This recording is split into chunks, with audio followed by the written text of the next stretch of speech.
Sir, pag loan granted, tapos nandun na yung date granted na October 21, how many days, sir, bago po pumasok sa account ko po? So, kapag nag-apply ka ng loan sa GSIS, makikita mo naman yung status doon po sa GSIS Touch. Kapag loan granted kasi, by experience ay nagte-text itong si GSIS, nag-i-inform na for granted na or granted na yung loan. Pero kapag nag-check ka sa GSIS Touch, makikita mo talaga doon. Okay? Kapag nag-apply ka, yung status na makikita mo ay for AAO approval. After na confirm ng AAO, for loan granting na yung nakikita mong status.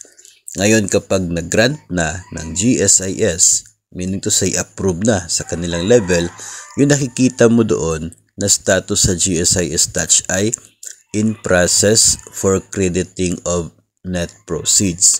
Ibig sabihin yan, approved na, yung net proceeds mo ipaprocess ng GSIS doon sa bangko para papasok sa account mo. Of course, dumadaan po sa bangko yung processing po niyan, no?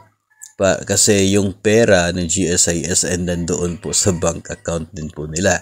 So parang itatransfer lang po yan ng bangko from the GSIS to your account. No, ganun po. So, in process for loan crediting, yung makikita mo sa account mo, wala sa GSIS Touch mo. Of course, wala pa yan sa ATM account, sa UMID.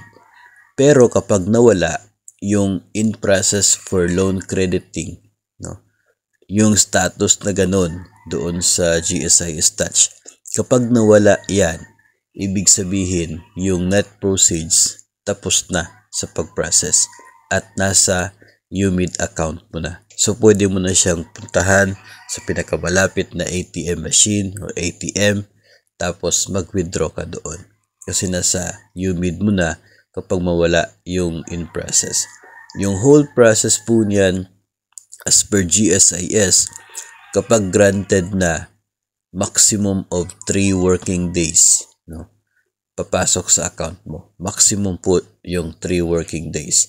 Kapag medyo hindi busy or kaunti yung mga loan applications, yung iba 1 day or 2 days na sa account na. So, basta ayon sa GSIS, maximum po yung 3 working days na yon para ma-process nila papasok sa account mo yung net proceeds from your loan application.